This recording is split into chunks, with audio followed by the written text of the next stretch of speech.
আমার বয়স যে বছর 21 পূর্ণ হলো, ভোট দিলাম। দ্বিতীয়বার যখন চটের পর্দা ঢাকা খোপড়িতে ঢুকে প্রগতিশীল প্রতীক চিহ্নে ছাপ মারছি, তখন আমি 26। 29 বছর বয়সেও বিশ্বের নিঃস্বতম গণতন্ত্র রক্ষার জন্য আমার প্রাণ আকুল হয়ে উঠেছিল। কিন্তু এবছর ভোটের দিন সারা দুপুর তক্তপোষে শুয়ে বেড়ার ফোকর দিয়ে পতাকা ওড়ানো রিকশার যাতায়াত দেখেছি, কিন্তু ভোট দিতে যাইনি। না, আমি ভোট বয়কট করিনি, ভোট আমাকে বয়কট করেছে। কারণ আমার বয়স 41। 40-এর পর সরকারি চাকরি পাওয়া যায় না। যে সরকার আমাকে চাকরি দেবে না, সেই সরকার গঠনের জন্য গায়ে আমার পুলক লাগে, চোখে ঘনায় ঘোর, এরকম আশা করা যায় না। বিশেষ বিশেষ ক্ষেত্রে অবশ্য 5 বছর শিথিলযোগ্য, কিন্তু আমার ক্ষেত্রে বিশেষ কারণ বিশেষভাবেই অনুপস্থিত। অগত্যা সরকারি চাকরি পাবার একটাই উপায় আছে, সার্টিফিকেট জাল করে বয়স কমিয়ে ফেলা। কিন্তু হে নন্দিত নেতৃবৃন্দ, যদিও আমার চোখের উপর আপনাদের অনির্বচনীয় লীলাময় জীবন খোলা আছে, তবু জালিয়াত হতে পারবো না। আমার বাবা সৎ ছিলেন। এই গঞ্জের বাজারে ন্যাড়া ছাতিমতলায় কাঁচা পাকা চুলে পুরু কাচের চশমা চোখে যে বৃদ্ধটি কুজো হয়ে মান্ধাতার আমলের টাইপরাইটারে আমার এবং আমার মতো শত শত চাকরি প্রার্থী এবং ভোটদাতা অর্থাৎ আপনাদের পরমান্নদাতা যুবকের হাজার হাজার দরখাস্ত টাইপ করে দিতেন, একদিন ভর দুপুরে তার বুকের বাদিকের লজ্জরের টাইপ মেশিনটা বিগড়ে গেল। সেই ফাঁকা জায়গায় আমি কলা নিয়ে বসে পড়লাম। কার্বাইডে পাকানো চালানি মর্তমান কলার রং যদিও বোম্বাই অভিনেত্রীর চটককেও হার মানায়, তবু খেতে অতিশয় অখাদ্য। ফলে আমাকে ডাবের সঙ্গে ভাব জমাতে হলো। পা ফাঁক করে দাঁড়িয়ে ধুতি পাঞ্জাবি শার্ট প্যান্ট যখন সরু নল দিয়ে চো চো করে সুমিষ্ট জল টেনে নিত, তাদের দু পায়ের ফাঁক দিয়ে আমি এই গঞ্জের ছিন্ন বিচ্ছিন্ন মানুষের মর্মান্তিক মহিমাকে স্পর্শ করতাম। ডাবের খোলাটি ছুঁড়ে দেবার সঙ্গে সঙ্গে ভিতরে আঙুল ঢুকিয়ে দেখতাম অধিকাংশ অমেরুদণ্ডী বুদ্ধিজীবীদের মতোই ভিতরে শ্বাস আছে কিনা। তারপর চিরুনি, ব্লাউজ, ধূপকাঠি, তরমুজ, চাল, হোশিয়ারি মাল এবং ধূর্ত নেতা পূর্তমন্ত্রী হবার জন্য যত বড় স্বপ্ন দেখে, ঠিক সেই আয়তনের মিষ্টি কুমড়ো অর্থাৎ একের পর এক বহুমুখী বাণিজ্য বিস্তারে আমি বিল্লাকেও ছাড়িয়ে গেলাম। কিন্তু বিড়ালের ভাগ্যে শিখেছিল না, ফলে প্রায় বিনা চিকিৎসায় মা মারা গেলেন। আমাদের এখানে গত 20 বছরে 8খানা হাসপাতাল হয়েছে, বাকি 8খানা আর হবে না। কারণ প্রধান রাজনৈতিক দলের নেতারা অধিকাংশই ডাক্তার এবং তাদের নার্সিংহোম আছে। রোজ ভোর 4টায় উঠে আমি যখন বস্তির গণতান্ত্রিক খাটা পায়খানায় লাইন দিতাম, মা নিজের হাতে দেওয়া ঘুঁটে জ্বালিয়ে চা করে দিতেন। সেই স্যাঁতস্যাঁতে অন্ধকার ধোঁয়াটে আগুনের সামনে বসে থাকা মাকে আমার ভারতবর্ষ বলে মনে হতো। দিদির মৃতদেহ দড়ি কেটে নামাবার পর থেকেই মা একদম চুপ হয়ে গিয়েছিলেন।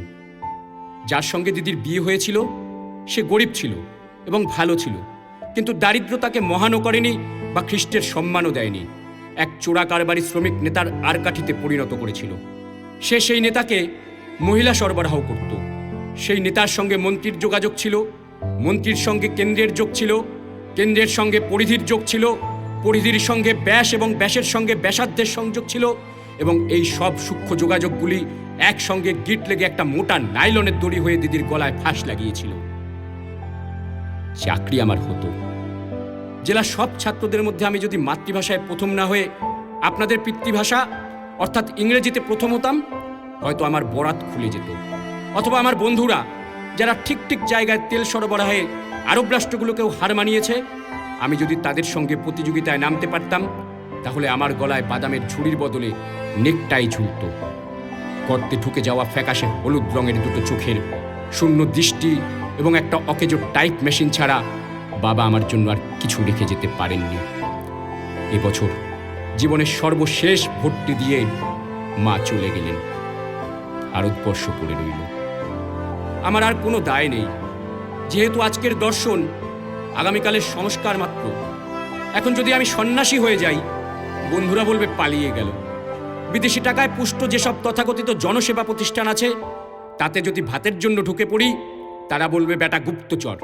যদি আত্মহত্যা করি তাহলে কাপুরুষ, আর যদি সোজাসুজি প্রতিবাদ করি তাহলে আপনারা রাজনৈতিক নৈশ প্রহরীরা কালো টাকার কুমিরদের অন্ধকার পাড়ায় গিয়ে মাঝরাতে নকশাল নকশাল বলে ঘেউ ঘেউ করে তাদের জাগিয়ে দেবেন।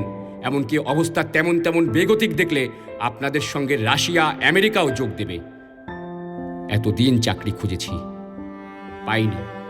এবার ভাবছি আমরাই আপনাদের চাকরি দেব। আমরা যারা বেকার, আধা বেকার, ভবগুড়ে, বাউন্ডুলে, ভিখিরি, যাদের জমি নেই কিন্তু জমিতে খাটে, বাড়ি বানায় কিন্তু বাড়ি নেই, যারা শহরে আলো জ্বালে কিন্তু যাদের কুপিতে তেল নেই, যারা কারখানা বানায় কিন্তু কারখানা যাদের আস্থা করে চালান করে দেয়, যারা কোনোদিনও একটা ভালো জামা পরেনি, শরবত খায়নি, বেড়াতে গিয়ে পর্বতমালার স্তব্ধ নিরাসক্তি ও মহত্বকে স্পর্শ করেনি, যারা জন্মায় আর খাটে, খাটে আর মরে, যারা পিঁপড়ের মতো, পোকা বাকড়ের মতো, শীত রাত্রির ঝরা পাতার মতো, সেই সব নিরক্ষণ নগণ্য কুজো অবজ্ঞাত করুন যাদের দেখার জন্য এবং ঠকাবার জন্য আপনারা বিরাট মঞ্চে উঠে দাঁড়ান, যারা আগামী দিনের ভারতবর্ষের গোটা পৃথিবীর এবং সৌরজগতের মালিক। আমি তাদেরই একজন হয়ে এই জংশন স্টেশনে বাদাম বেচে যাচ্ছি। কসাইয়ের বাহাতের বুড়ো আঙুলের মতন জীবন আমাদের, যে কোনো মুহূর্তে বিচ্ছিন্ন হয়ে যেতে পারি। আবার এই আঙুলের কেন্দ্রীভূত চাপে খোলা ফাটিয়ে বের করে আনা যায় রাজনৈতিক ক্ষমতার পুষ্টিকর তৈলবীজ, আর সমস্ত শুকনো খোসা বাতাসে উড়ে যায়। বাতাসের সঙ্গে আকাশে স্পর্শ করে মানুষের অনন্ত ঘৃণার আগুন। সেই আগুনের পাশে বসে আছেন আমার মা, আমার দেশ জননী।